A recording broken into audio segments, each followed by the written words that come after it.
জাতিসংঘের প্রতিবেদনে জুলাই আগস্টে গুরুতর মানবাধিকার লঙ্ঘনের প্রমাণ। ক্ষমতায় টিকে থাকতে শেখ হাসিনার নির্দেশে চালানো হয় নৃশংসতা। Previous government were aware and in fact were involved in the commission of very serious violations of for instance, enforced disappearances, arbitrary detention, the suppression of the protests through violence.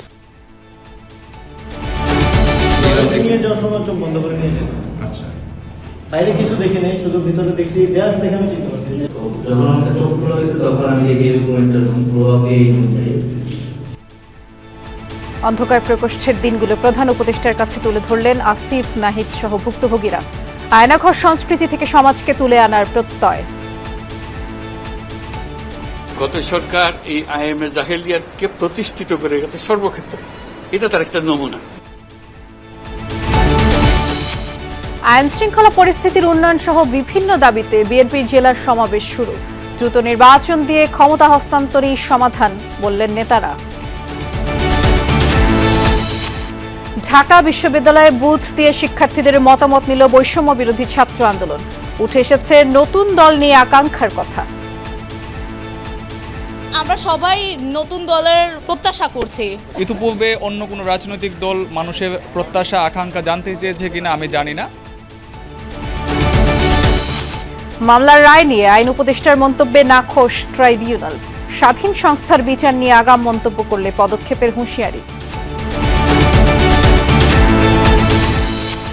নগদের বিরুদ্ধে 2300 কোটি টাকা জালিয়াতির প্রমাণ। বিদেশিদের শেয়ার দিয়ে অর্থ পাচার হয়েছে কিনা তাও খতিয়ে দেখবে দুদক।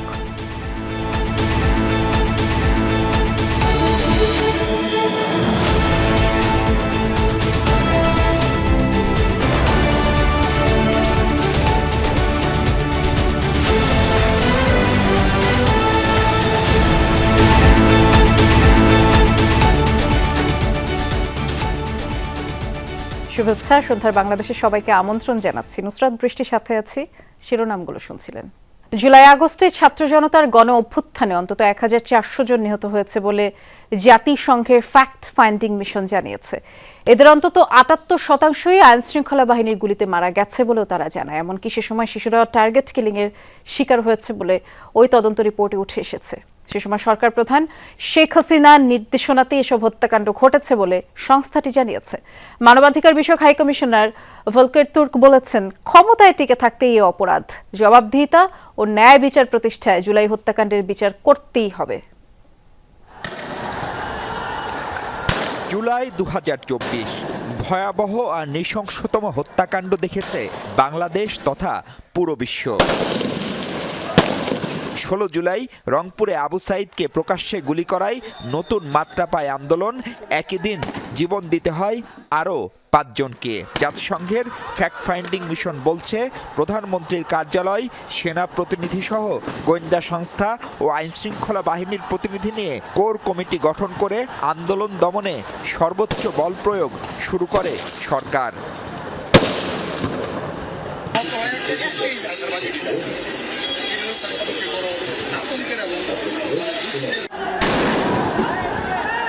সংস্থাটি আরও বলছে, শেখ হাসিনার নির্দেশনায় স্বরাষ্ট্রমন্ত্রী আসাদুজ্জামান খান কামাল নিজে তদারক করেন পরিকল্পিত এই দমন কৌশল। The top echelons of the previous government were aware and in fact were involved in গত সরকারের শীর্ষ ব্যক্তিরা এসব ঘটনার কথা জানত এবং তারা সরাসরি সম্পৃক্ত ছিল। এগুলোর তথ্য প্রমাণ আমরা পেয়েছি।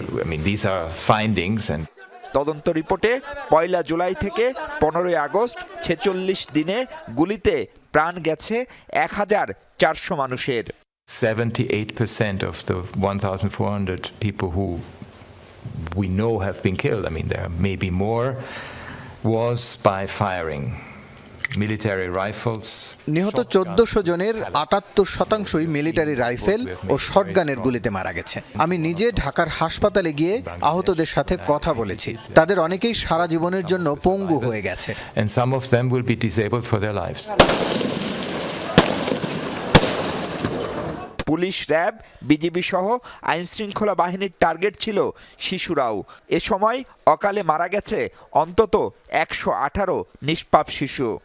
Is about accountability when serious grave violations of এটা জবাবদিহিতার বিষয়। এটা মানবাধিকারের গুরুতর লঙ্ঘন। ক্ষমতার চূড়ান্ত অপব্যবহারেরও প্রমাণ আছে প্রতিবেদনে। যারা নির্যাতনের শিকার তাদের পরিবারের সাথে কথা বলেছি আমরা।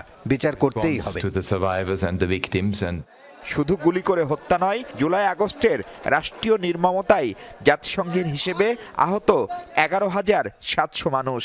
এদের 400-র বেশি মানুষের চোখ নেই, হাত পা হারিয়ে চিরতরে পঙ্গু 5 শতাধিক মানুষ। ঘৃণ্য এসব অপরাধীদের দায় মুক্তির বিপক্ষে জাতিসংঘ। the judicial process inside the country. বাংলাদেশে বিচার শুরু হয়েছে। এটা সুষ্ঠু ও নিরপেক্ষ হবে বলে আমরা আশা করি। এ ধরনের গুরুতর মানবাধিকার লঙ্ঘনকারী ও তাদের সহযোগীদের দায় মুক্তির কোনো সুযোগ নেই। Because we cannot allow for perpetrators of serious human rights violations to get away with impunity. গোয়েন্দা সংস্থা সহ আইনশৃঙ্খলা বাহিনীর বাড়াবাড়ি আর নির্বাচন না হওয়াকেও এসব ঘটনার জন্য দুষছেন তদন্ত কমিটি। তাই সুষ্ঠু নির্বাচন নিশ্চিতের পাশাপাশি কোনো রাজনৈতিক দলকে নিষিদ্ধ না করার সুপারিশ তাদের। এলিট ফোর্স, র্যাব ও টেলিফোনে আড়িপাতা সংস্থা এনটিএমসি বন্ধেরও পরামর্শ দিয়েছে তারা। Back them in Bangladesh and face them the judicial process. July August হত্যাকাণ্ডের সম্পৃক্তরা অনেকেই দেশের বাইরে থাকায় তাদের ফেরাতে জাতিসংঘের এখনো কিছু করার নেই বলেও জানানো হয় সংবাদ সম্মেলনে। ছিল ঢাকায় আন্তর্জাতিক অপরাধ ট্রাইব্যুনালে চলমান বিচার প্রক্রিয়ায় নিরপেক্ষতা ও স্বচ্ছতা বজায় রাখার তাগিদও। To change the form of politics, governance, economy in Bangladesh really requires this comprehensive acknowledgement of the past. Mahfuz Mishu, Jamuna news, Dhaka. July August হত্যাকাণ্ড নিয়ে জাতিসংঘের তদন্ত প্রতিবেদনকে স্বাগত জানিয়েছে অন্তর্বর্তী সরকার। প্রধান উপদেষ্টার প্রেস উইং থেকে পাঠানো এক বিজ্ঞপ্তিতে এই বিষয়টি জানানো হয়। এতে জানানো হয়েছে, বাংলাদেশের অন্তর্বর্তী সরকারের আমন্ত্রণে সংস্থাটির মানবাধিকার বিষয়ক হাইকমিশন স্বাধীনভাবেই এই তদন্ত করেছে। প্রতিবেদনে গত জুলাই আগস্ট মাসে শেখ হাসিনার বিচার বহির্ভূত হত্যাকাণ্ড, নির্বিচারে গ্রেফতার, নির্যাতন, অতিরিক্ত বল প্রয়োগের মতো মানবাধিকার লঙ্ঘনের ঘটনাগুলো উঠে এসেছে। প্রতিবেদনকে স্বাগত জানিয়ে আইনের শাসন সমুন্নত রাখতে সরকারের প্রতিশ্রুতি পুনর্ব্যক্ত করেন প্রধান উপদেষ্টা। একই সাথে পুলিশ, প্রসিকিউটর ও বিচারক সহ বাংলাদেশের বিচার ব্যবস্থার সাথে যুক্ত সবাইকে আইনের শাসন সমুন্নত রাখার আহ্বান জানান। আওয়ামী লীগ সর্বক্ষেত্রে আইয়ামে জাহেলিয়াত প্রতিষ্ঠা করে গেছে, এমন মন্তব্য করেছেন প্রধান উপদেষ্টা ডক্টর মোহাম্মদ ইউনূস। সকালে রাজধানীর আয়না ঘর খ্যাত কয়েকটি গোপন বন্দিশালা পরিদর্শনে যান তিনি। এ সময় ডক্টর ইউনূস বলেছেন, শুধু ক্ষমতায় টিকে থাকতে বিরোধী পক্ষকে বছরের পর বছর অন্ধকার কুঠুরিতে বন্দী রেখে নির্মমতার কালো এক ইতিহাস রচনা করেছে আওয়ামী লীগ সরকার। তাদের সহযোগী দোসরদের যে কোনো মূল্যে বিচার করারও প্রত্যয় ব্যক্ত করেন প্রধান উপদেষ্টা।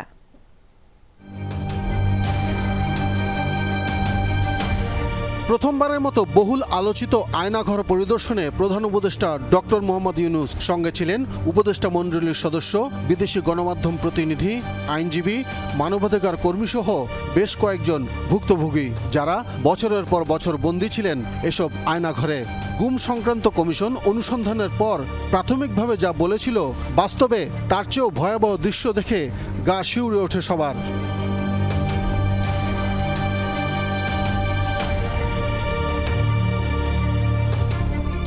মানুষ নিশ্চিন্ন হয়ে গেছে, কেউ বলতে পারছে না সে কথা। তার মেয়ে আপনাদের সামনেই ছিল আজকে, যে বলছে আমার মাকে কোথায় নিয়ে যাওয়া হয়েছে। আজ 9 বছর ধরে, 9 বছর ধরে আমরা আর খোঁজ পাইনি। সে নিজেও ছিল, 11 বছর বয়সে ছিল, সে মায়ের সঙ্গে ছিল, তাকে রেখে মাকে নিয়ে চলে গেছে। এই হলো সামান্য একটা দৃশ্য। আগারগাঁয়ের র্যাব 2 এর কার্যালয়ের গোপন বন্দিশালার অনেক কিছুই মুছে ফেলার আলামত পাওয়া গেল স্পষ্ট। কবরের মতো অন্ধকার কুঠুরির বেশিরভাগ দেয়ালগুলোতে নেই নখের আঁচড়ে রক্তে লেখা গল্প, অজানা কারো উদ্দেশ্যে লিখে রাখা স্বজনের phone number. 5 August Sheikh Hasina দেশ ছেড়ে পালিয়ে যাওয়ার পর ভেঙে ফেলা হয়েছে অনেক দেয়াল, নতুন করে দেয়া পলেস্তারা আর চুন রঙে ঢেকে ফেলা হয়েছে করুণ সব কাহিনী। ভুক্তভোগীরা নিজেই বর্ণনা করলেন ভয়াবহ সেই নির্যাতনের কথা।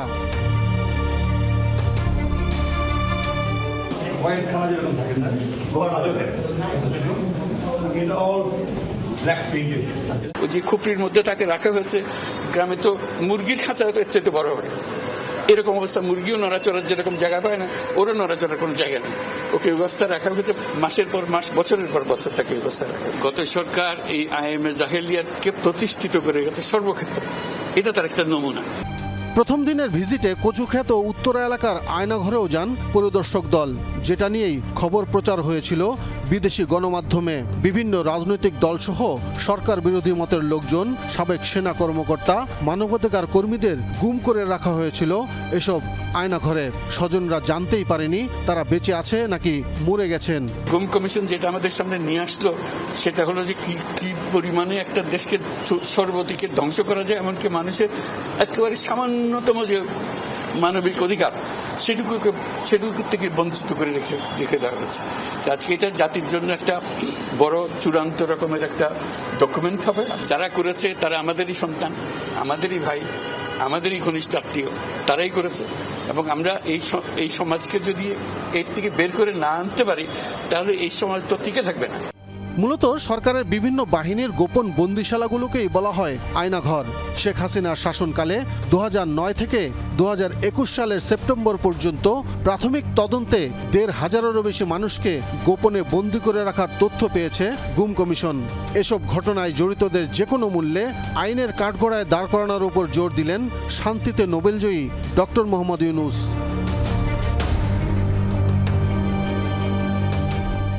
যারা করেছে তাদের বিচার করতে হবে, তা না হলে আমরা নিষ্কৃতি পাবো না এটার থেকে।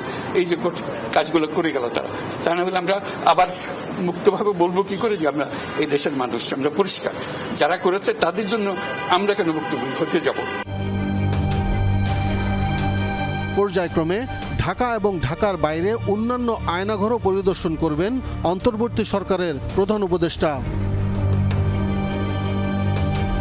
আব্দুল্লাহ তুহিন, যমুনা নিউজ, ঢাকা। সামনে আসলো নৃশংস নির্যাতন ও মানবাধিকার লঙ্ঘনের সাক্ষী আয়নাঘর। প্রায় 1,500 মানুষের জীবনের কান্না লুকিয়ে আছে যার দেয়ালে দেয়ালে। শ্বাসরুদ্ধকর কয়েক রাত জীবন মৃত্যুর অনিশ্চয়তায় ছিলেন বর্তমান উপদেষ্টা আসিফ মাহমুদ। আয়নাঘরে গিয়ে নিজের বন্দিদশার সেই বর্ণনা দিয়েছেন মুক্ত হয়ে ফিরে আসা আরো কয়েক বন্দী। কোনোটা 3 ফুটের ঘর, কোনোটা তার একটু বেশি। বন্দীদের আর্তনাদে সব দেয়ালের রং ফিকে হয়েছে যেন। 2016 সালে গুম হয় মাসুদ ইব্রাহিম। বন্দি ঘরে নিজের নাম লিখে গেছেন। ভয়াল সেই দিনগুলোতে পরিবারকে মনে পড়ত মাসুদের। দেয়ালে লিখে গেছেন, আমি আমার পরিবারকে অনেক ভালোবাসি। কিন্তু ভালোবাসার সে ঘরে এখনো ফিরে আসেননি মাসুদ। নির্মম নির্যাতনের সাক্ষী এই সরকারি টর্চার সেলগুলো, যার প্রতীকী নাম আয়নাঘর। আলো বাতাসহীন কক্ষে আটকে রাখা হতো বিপরীত মতাদর্শের মানুষদের। চোখের জলে শরীর ভিজলেও দেখার ছিল না কেউ। কোনো কোনো বন্দীকে আটকে রাখা হয়েছিল বছরের পর বছর।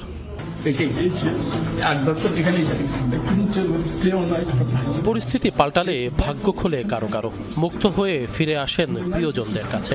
এবার প্রধান উপদেষ্টার সাথে আয়নাঘর দেখার পর বন্দি জীবনের স্মৃতিতে ফেরেন কেউ কেউ। জুলাই আন্দোলন সরকারের নিয়ন্ত্রণের বাইরে চলে গেলে আটক করা হয় শিক্ষার্থীদেরও।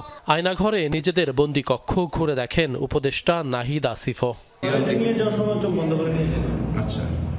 বাইরে কিছু দেখি নাই, শুধু ভিতরে দেখছি। দেয়াল দেখে আমি চিনতে পারছি।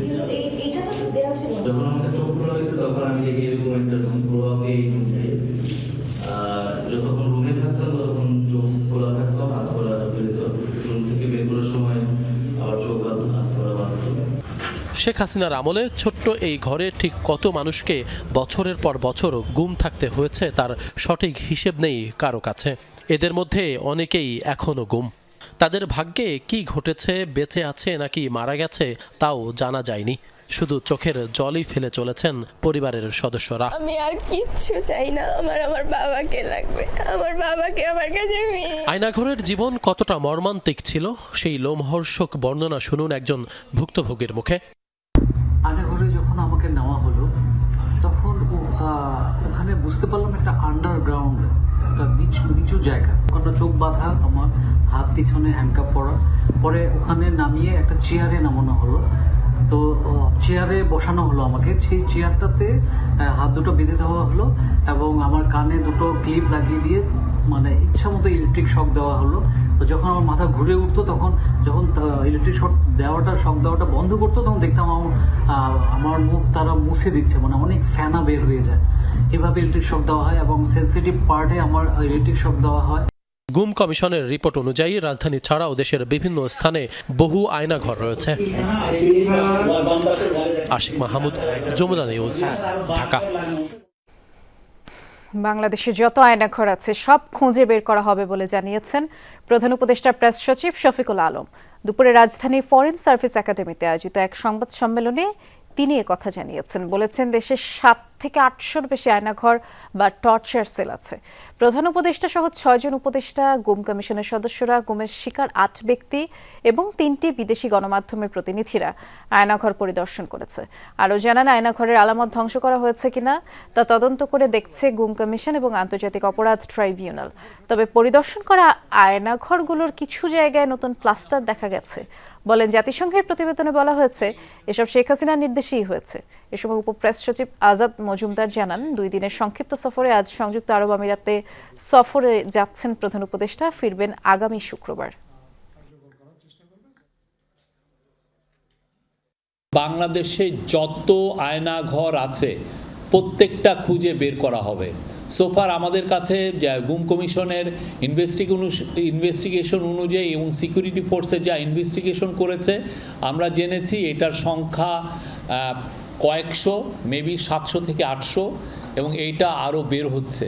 এবং এটা বোঝা যাচ্ছে যে এটা শুধুমাত্র ঢাকায় কনসেন্ট্রেট ছিল না, প্রত্যন্ত অঞ্চলেও এরকম অনেক আয়নাঘর ছিল। প্রধান উপদেষ্টা সংযুক্ত আরব আমিরাতের উদ্দেশ্যে 2 দিনের সংক্ষিপ্ত সফরের ওয়ার্ল্ড গভর্নমেন্ট সামিটে যোগদানের জন্য রওনা দেবেন। উনি সেখানে আরব আমিরাতের সরকার এবং রাষ্ট্রপ্রধান দুজনের সাথে আলোচনা করবেন।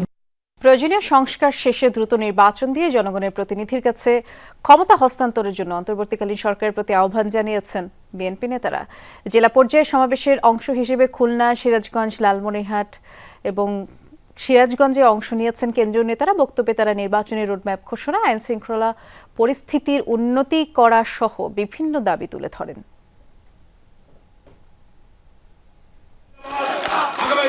নিত্যপণ্যের দাম সহনীয় রাখা, আইন শৃঙ্খলা পরিস্থিতির উন্নতি ঘটানো সহ বিভিন্ন দাবিতে জেলায় জেলায় বিএনপির সমাবেশ। সর্বস্তরের কর্মী সমর্থকদের পাশাপাশি এতে অংশ নেন কেন্দ্রীয় নেতারা। লালমনিরহাট শহরের রেলওয়ে মুক্তমঞ্চ বিএনপি সমাবেশে প্রধান অতিথি হিসেবে যোগ দেন দলটির স্থায়ী কমিটির সদস্য গয়েশ্বর চন্দ্র রায়। প্রয়োজনীয় সংস্কার শেষে দ্রুত নির্বাচন দিয়ে জনগণের ক্ষমতা জনগণের কাছেই ফিরিয়ে দেওয়ার আহ্বান জানান তিনি। সরকারের দায়িত্ব এটা নির্বাচন করা, তারা নির্বাচনের ব্যাপারেও নাই, সরকার পরিচালনার দিকেও খেয়াল নাই। সকাল বিকাল আমরা জানি গান শুনছি সংস্কার সংস্কার সংস্কার সংস্কার। এদিকে সংবিধান সংস্কারের অধিকার নির্বাচিত প্রতিনিধি ছাড়া কারো নেই। খুলনা নগরীর শহীদ হাদিস পার্কে যোগ দিয়ে এমনটাই বলেন বিএনপির আরেক স্থায়ী কমিটির সদস্য হাফিজ উদ্দিন আহমদ। নির্বাচিত পার্লামেন্ট এই ধরনের সংস্কার করতে পারে, সংবিধান সংস্কার করার অধিকার আর কারো নাই নির্বাচিত প্রতিনিধি ছাড়া। সুনামগঞ্জের পুরাতন বাস স্টেশন এলাকায় বিএনপির সমাবেশে অংশ নেন সিলেট সিটির সাবেক মেয়র এবং বিএনপি চেয়ারপারসনের উপদেষ্টা আরিফুল হক চৌধুরী। সমালোচনা করলেও অন্তর্বর্তী সরকারের প্রতি বিএনপির সমর্থন আছে বলে জানান তিনি।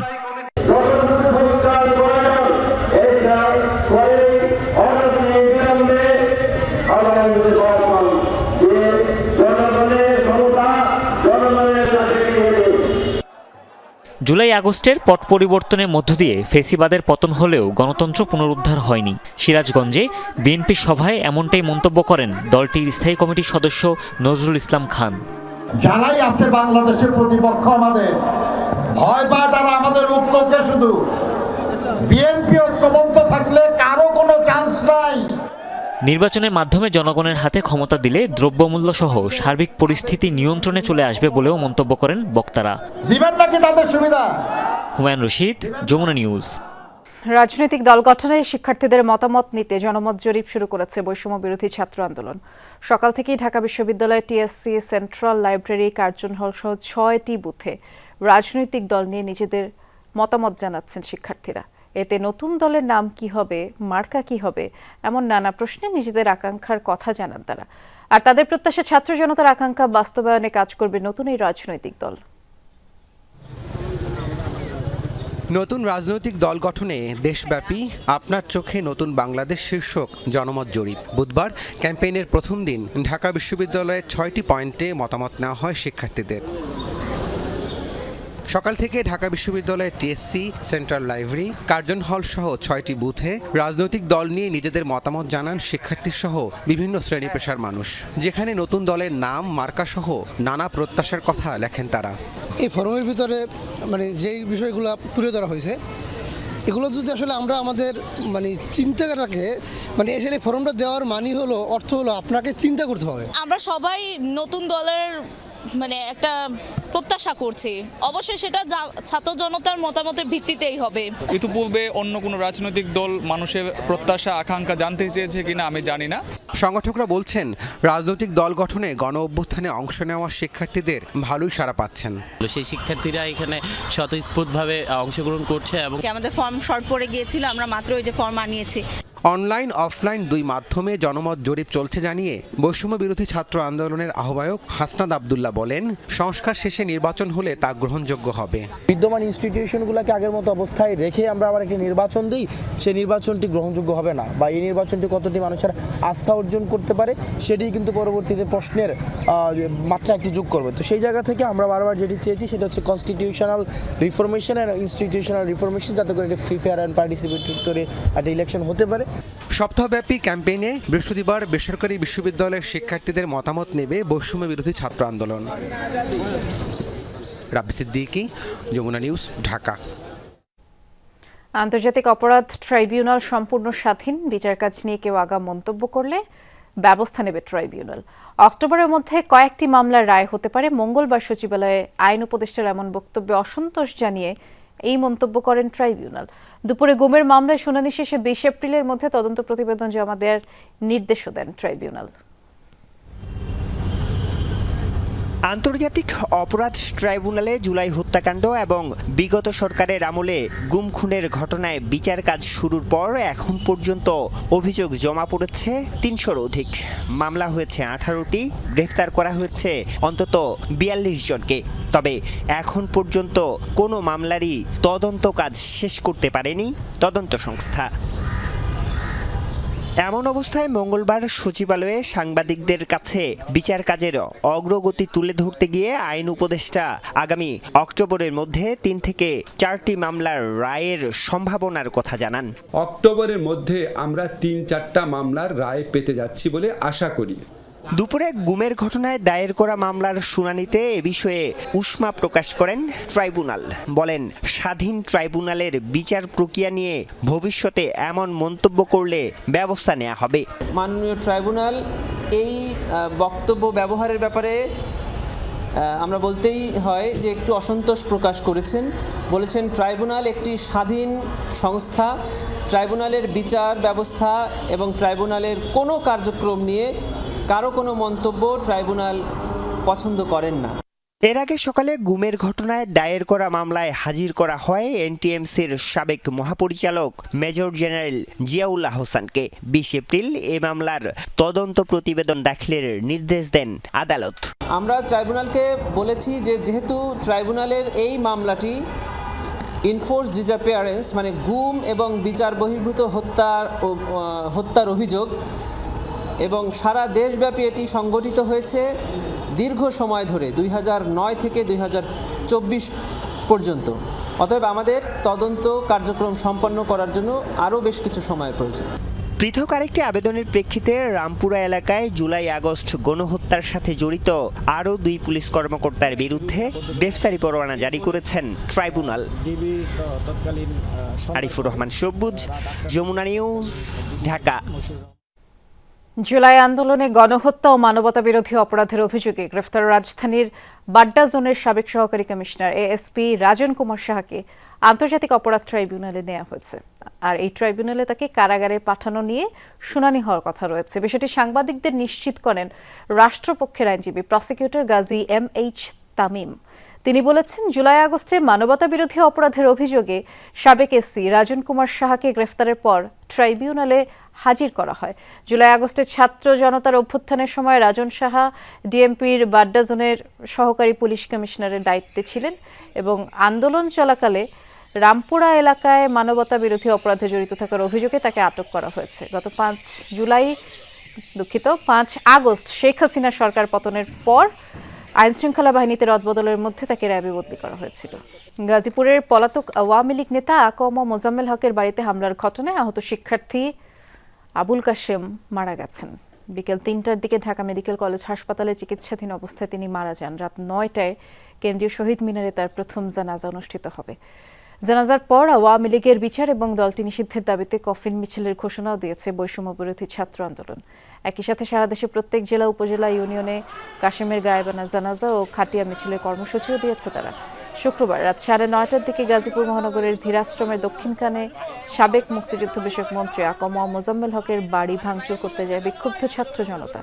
আর তাদের যারা প্রতিরোধ করে তাদের হামলায় আহত হন অন্তত 15 জন। সেদিন থেকেই গুরুতর মুমূর্ষু অবস্থায় চিকিৎসাধীন ছিলেন আবুল কাশেম।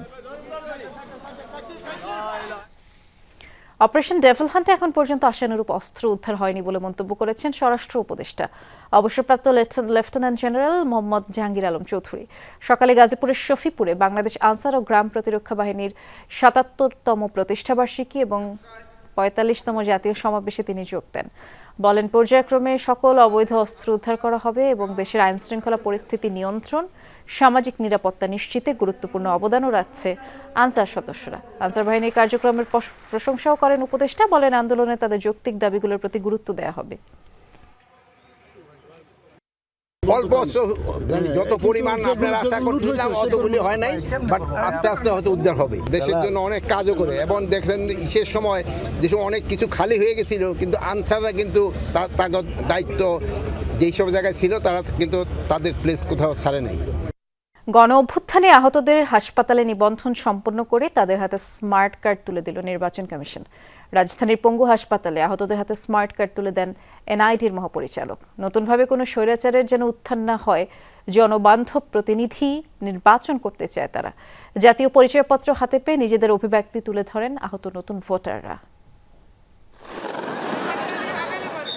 অনিয়ম, দুর্নীতি, দ্রব্যমূল্যের ঊর্ধ্বগতি, ভোট চুরি, বৈষম্য, আওয়ামী লীগ সরকারের অত্যাচারের বিরুদ্ধে প্রতিবাদ ছিল জুলাই অভ্যুত্থান। ছাত্র জনতা দৃঢ়তার মুখে ক্ষমতাচ্যুত হয়ে দেশ ত্যাগে বাধ্য হন শেখ হাসিনা।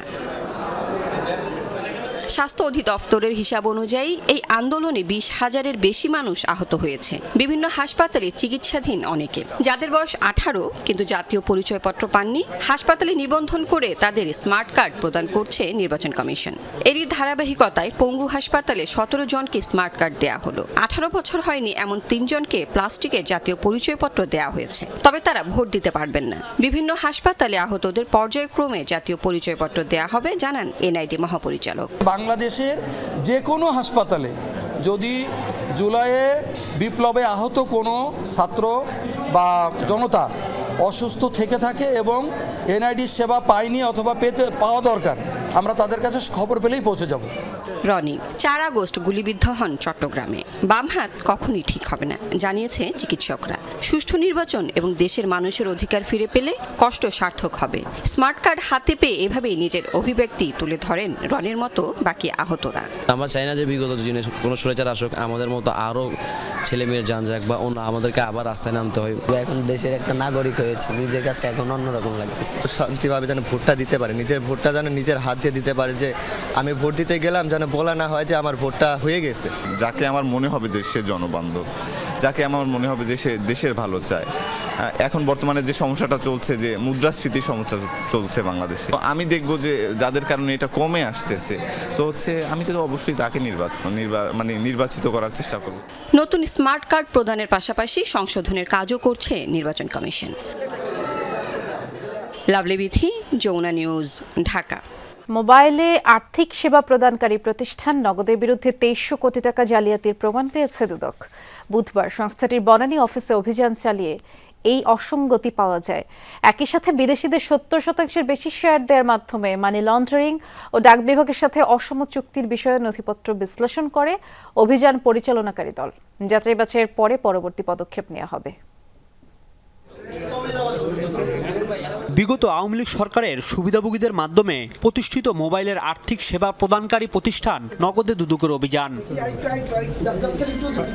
4 ঘন্টার অভিযানে তথ্য মেলে ডাক অধিদপ্তরের চুক্তি না মেনে নগদে অতিরিক্ত 645 কোটি টাকার ই-মানি ইস্যু করা হয়েছে। এছাড়া ভুয়া এজেন্ট দেখিয়ে 1700 কোটি টাকার ফান্ড সরিয়ে নেওয়া হয়েছে। গণ আন্দোলনে আওয়ামী লীগ সরকারের পতনের পর নিযুক্ত প্রশাসক জানালেন বিস্তারিত। 3টা অনিয়ম, এক্সেসিভ মানি ক্রিয়েট করেছে, 2 ফান্ড সরিয়ে নিয়েছে, 3 নাম্বার একদম নিশ্চিত না শেয়ার হোল্ডিং নিয়ে কিছু স্ক্যাম হয়েছে। এদিকে নগদে 70% বেশি মালিকানা বিদেশিদের, ফলে বিদেশে অর্থ পাচার হয়েছে কিনা তাও খতিয়ে দেখবে দুদক। একই সঙ্গে নগদের নেপথ্যে আওয়ামী লীগের কারা কিংবা কাদের প্রভাবে ডাক বিভাগের সাথে অসম চুক্তি হয়েছে তাও খতিয়ে দেখা হবে। যাচাই বাছাই শেষে আরও যদি আমাদের ডকুমেন্ট লাগে আমরা সেই ডকুমেন্টগুলো চাবো। আমরা হয়তো ডাক অধিদপ্তর থেকেও তথ্য চাইতে পারি, সেগুলো আমরা কমিশন বরাবর পূর্ণাঙ্গ অ্যানালাইসিস করার পূর্ণাঙ্গ রিপোর্ট দাখিল করব। এরই মধ্যে নগদের প্রতারণার ঘটনায় মামলা করেছে বাংলাদেশ ব্যাংক। রাজীব আহমেদ, যমুনা নিউজ, ঢাকা। আইনজীবীদের আদালত বর্জনের ডাকে 4র্থ দিনের মতো বন্ধ রয়েছে ঢাকার সাইবার ট্রাইব্যুনালের বিচার কাজ। আইনজীবীদের অভিযোগ, ট্রাইব্যুনালের বিচারক নূরে আলম অনেকদিন ধরেই বিচারক সুলভ আচরণ করছেন না। ঘটনার তদন্ত করে দায়ীদের বিরুদ্ধে মামলা ও দায়ী আইনজীবীদের সনদ বাতিল চেয়েছে বিচারকদের সংগঠন জুডিশিয়াল সার্ভিস অ্যাসোসিয়েশন। ঢাকার সাইবার ট্রাইব্যুনালের এজলাস কক্ষ বিচারক মোহাম্মদ নূরে আলমকে প্রত্যাহারের দাবিতে গত রোববার থেকে আন্দোলন করছেন আইনজীবীরা। এক পর্যায়ে আদালত বর্জনের সিদ্ধান্ত নেয় ঢাকা আইনজীবী সমিতি। এতে বন্ধ হয়ে যায় ট্রাইব্যুনালের বিচার কাজ। এজলাস কক্ষে বিচারক ও আইনজীবীদের বাদানুবাদের সিসি ক্যামেরার ফুটেজ গণমাধ্যমে প্রচার হওয়াকে নেতিবাচক হিসেবে দেখছেন ঢাকা আইনজীবী সমিতি। বেশ কয়েকজন বিচারক ওনাকে আরও এরকম আচরণ করার জন্য উস্কিয়ে দিয়েছেন। তা না হলে এটা অত্যন্ত ছোট একটা বিষয় ছিল। আইনজীবীদের অভিযোগ, বিচারক নূরে আলম অনেক দিন ধরেই অন্যায্য আচরণ করছেন, তাই বাধ্য হয়েই বর্জনের সিদ্ধান্ত। ইথিক্সের বাইরে উনি আইনজীবীদের ইনসার্টমূলক কথাবার্তা বলছেন, যার জন্য আমরা আইনজীবী সমাজ ওনার যে কোর্ট, ওই কোর্টটা বর্জন করছি যতক্ষণ না পর্যন্ত ওনাকে এই কোর্ট থেকে অপসারণ করা হয়। পদত্যাগ করা উচিত, না হলে ওনাকে সরকারকে ওনার বিষয়ে হার্ডলাইনে যাওয়া দরকার এবং ওনাকে দ্রুত এখান থেকে অপসারণ করে বিচার কার্য স্বাভাবিক করার জন্য আমি সরকারের কাছে বিনীত নিবেদন। কেউ একটু কথা বললেও তাদের সাথে একটু বিরূপ প্রতিক্রিয়া দেখায় যে হ্যাঁ আপনাদেরকে হলো আমার মানুষ করতে হবে, আপনাদেরকে হলো আমার এইরকম দমকা রাখতে হবে কেন। আদালত সূত্রে জানা যায়, বিবাদ এড়াতে ছুটিতে গেছেন বিচারক নূরে আলম। মুঠোফোনে যোগাযোগ করা হলে কোনো মন্তব্য করতে রাজি হননি তিনি। আমার বক্তব্য দেওয়ার সুযোগ নাই, আমার স্টাফ আছে ওখানে, আমার পেশকার, আমার এই আন্দোলনটা যৌক্তিক কিনা, এই বর্জনটা যৌক্তিক কিনা, আপনার কাছে কি মনে হয়? আমি এই বিষয়ে কিছুই বলবো না। ট্রাইব্যুনালের কার্যক্রম বন্ধ থাকায় বিপাকে পড়েছেন বিচার প্রার্থীরা। দ্রুত সংকট নিরসনের দাবি জানান তারা। রাব্বি সিদ্দিকী, যমুনা নিউজ, ঢাকা। জাতীয় জরুরি সেবা 999-এ বাংলার পরে এবারে চালু হলো ইংরেজি ভাষায় সেবা প্রদান কার্যক্রম। বাংলাদেশে অবস্থানরত বিদেশিরা 999-এ কল দিয়ে এই সেবা গ্রহণ করতে পারবেন। ইংরেজি ভাষায় আন্তর্জাতিক মানের সেবা নিশ্চিতের মাধ্যমে 999 সার্ভিসটি আরও এক ধাপ এগিয়ে গেল বলেই মনে করেন সংশ্লিষ্ট কর্মকর্তারা। দেশের মানুষের চাহিদা অনুযায়ী তাৎক্ষণিক সেবা দিতে কাজ করে যাচ্ছে জাতীয় জরুরি সেবা 999। সংস্থাটির দীর্ঘ 7 বছরের পথ চলায় এবার যুক্ত হলো ইংরেজি ভাষা, যেখানে বাংলাদেশে অবস্থানরত বিভিন্ন দেশের নাগরিকরা প্রয়োজনীয় সেবার তথ্য নিতে কল করে জরুরি সহায়তা পাবেন। Good morning, this is national emergency service 999। How can I? বুধবার সকাল 10টা থেকে 999-এ আনুষ্ঠানিকভাবে শুরু হয় ইংরেজি ভাষার কল সার্ভিস। এরপর থেকেই সহায়তা চেয়ে আসতে থাকে একের পর এক কল। অপারেটররাও গ্রাহকের চাহিদা অনুযায়ী দিতে থাকেন তথ্য সেবা। বিভিন্ন দেশ থেকে আমাদের দেশে আগত যেসব ফরেনাররা আছেন, ট্যুরিস্টরা আছেন, তাদের সুবিধার্থে আমাদের ইংরেজি ভাষার যে ডেস্কটা চালু হয়েছে। অনেকে জানে না বিষয়টা এখনো পর্যন্ত, সো এখনও আমরা ইমার্জেন্সি কলটা খুবই রেয়ার পাচ্ছি। আর যেসবই আমরা ইমার্জেন্সি কল পাচ্ছি সেটা হচ্ছে কি বাংলার ক্ষেত্রে আমরা ট্রান্সফার করে দিচ্ছি। জাতীয় জরুরি সেবার কর্মকর্তারা জানান, গ্লোবালাইজেশনের যুগে 999-এ ইংরেজি ভাষায় সহায়তা যুক্ত করা ছিল সময়ের দাবি। অবশেষে ইংরেজি ভাষায় তথ্য সেবা দিতে পারায় 999 পরিপূর্ণতা পেল। যত ধরনের ফরেনিয়ার সিটিজেনরা আছেন বিভিন্ন দেশের, তারা যে কোনো সমস্যায় আমাদের কল দিতে পারেন এবং আমাদের কল টেকাররা এখন পুরোপুরি প্রস্তুত। বিশেষ করে ইংরেজি ডেস্কে যারা কাজ করবেন তারা যথেষ্ট দক্ষ। জরুরি এই সার্ভিসের প্রধান বলেন, সাধারণ মানুষের প্রয়োজনেই যাত্রা শুরু করেছিল 999। বাংলাদেশের অভ্যন্তরে থাকা কূটনৈতিক মিশন, ডেভেলপমেন্ট পার্টনার ও ট্যুরিস্টদের কথা চিন্তা করেই এই উদ্যোগ। আমরা ইংরেজি ভাষাভাষীর মানুষজন যারা এই দেশে বসবাস করছে বা কর্মরত আছে, তাদের প্রয়োজনে জরুরি সেবাটাকে মানে সম্প্রসারিত করা জন্য আমরা আসলে উদ্যোগ নিয়েছি। 999-এর এই প্রধান কর্মকর্তা জানান, বিদেশিরা বাংলাদেশে যেসব সমস্যার মুখোমুখি হন তা অনেকটাই লাঘব হবে। নানা সীমাবদ্ধতার মধ্যে থেকেও আন্তর্জাতিক মানের সেবা নিশ্চিতের প্রচেষ্টা অব্যাহত থাকবে। শামীম রেজা, যমুনা নিউজ, ঢাকা। এই ছিল সন্ধ্যার বাংলাদেশের আয়োজনে সাথে থাকার জন্য ধন্যবাদ সবাইকে।